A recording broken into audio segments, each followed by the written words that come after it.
Assalamualaikum warahmatullahi wabarakatuh.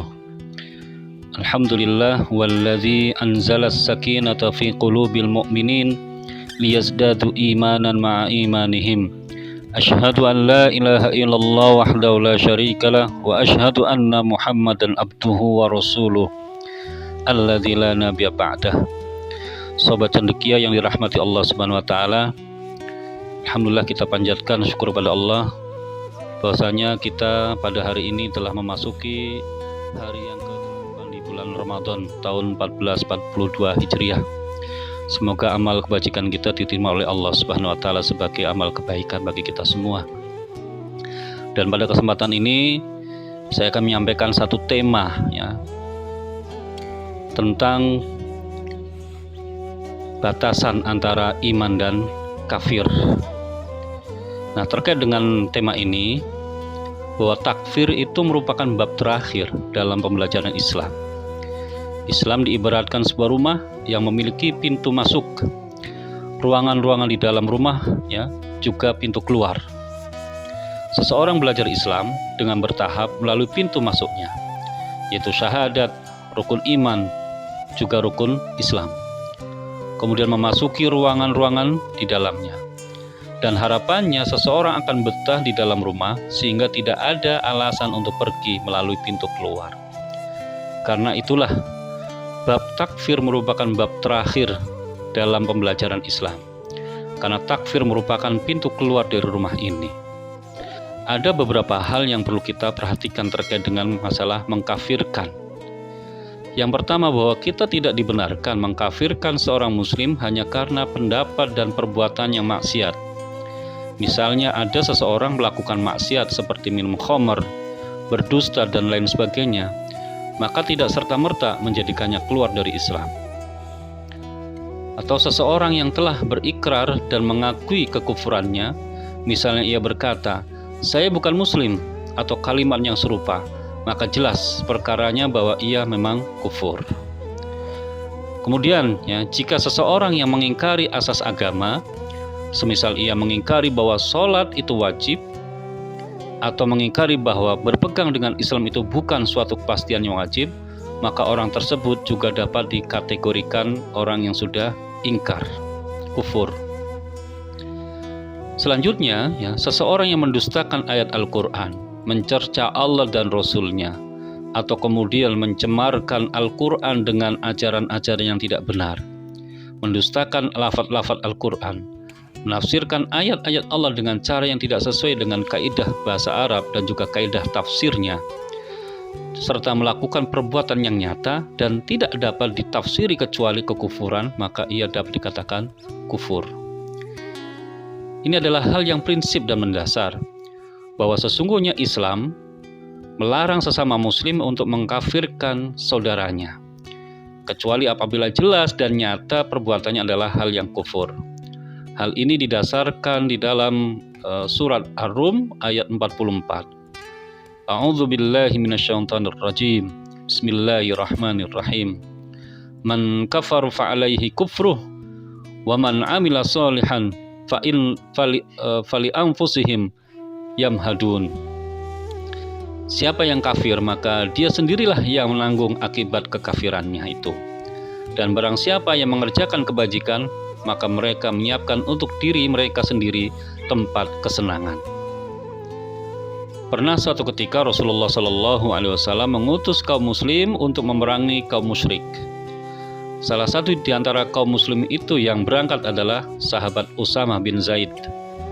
Dalam pertempuran itu, Usamah bin Zaid menangkap seorang musyrik yang saat beliau hendak membunuhnya, ternyata orang tersebut mengucapkan kalimat la ilaha illallah.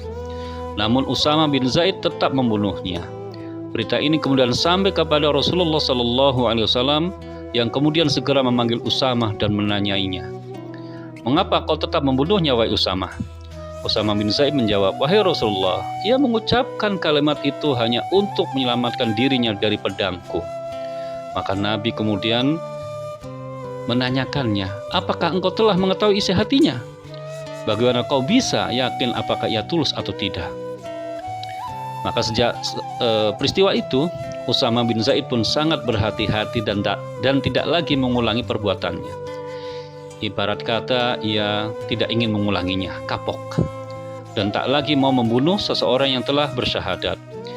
Hingga ketika perang Jamal, yaitu perang antara sahabat Ali radhiyallahu anhu dan istri Rasulullah Aisyah radhiyallahu anha, dan perang Siffin antara sahabat Ali radhiyallahu anhu dan sahabat Muawiyah terjadi, Usama bin Zaid tidak mau terlibat di dalam peperangan tersebut. Beliau tidak berada dalam barisan salah satu kelompok yang berseteru, karena Usama yakin keduanya merupakan sama-sama muslim yang telah jelas keislamannya, dan beliau tidak lagi mau membunuh sama muslim. Nah, dari kisah itu ada dua hal yang penting yang bisa kita ambil pelajaran. Pertama, bahwa Islam sangat melarang pengkafiran kepada seorang yang belum jelas kekufurannya atau kekafirannya. Sebagaimana sabda Nabi SAW yang artinya bahwa barang siapa yang memanggil seseorang dengan kata-kata kafir atau berkata wahai musuh Allah, sedangkan tidaklah demikian halnya, maka tuduhan dan kata-kata itu kembali dan berlaku kepada dirinya. Hadis riwayat Bukhari dan Muslim. Sehingga dapat dipastikan bahwa takfir atau mengkafirkan orang yang sesama muslim dengan tergesa-gesa itu sangat berbahaya. Yang kedua, tidak diperbolehkannya mengkafirkan seseorang hanya karena pendapat atau maksiat, karena di dalam Al-Quran pun dijelaskan bahwa seseorang tidaklah syirik hanya karena ia berbuat maksiat. Bahkan Allah yang Maha Pengampun tetap akan mengampuni dosa besar seperti syirik, asalkan ia benar-benar melakukan taubatan nasuha. Ada beberapa pendapat ulama yang bisa saya sampaikan pada kesempatan kali ini. Di antaranya adalah Abu Hamid Al-Ghazali.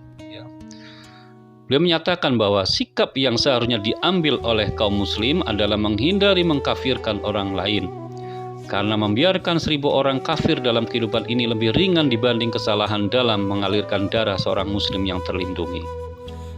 Bahkan para sahabat yang mulia pun tetap menganggap orang-orang munafik sebagai orang-orang Islam dan tetap menjaga hak-haknya sebagai muslim. Karena memang tidak ada manusia pun yang tahu hati seseorang kecuali Allah. Untuk itulah, makanya para sahabat sangat berhati-hati. Yang kedua, menurut Ibnu Taimiyah, beliau menyatakan bahwa siapa yang keislamannya terbukti dengan yakin, maka tidak dapat dihilangkan dengan keraguan. Bahkan tidak dapat terhapus kecuali adanya argumentasi atau hujah, dan lenyaplah subhat. Jadi kesimpulannya, sobat cendekia, bahwa tindakan mengkafirkan sesama muslim dengan tergesa-gesa itu sangat berbahaya.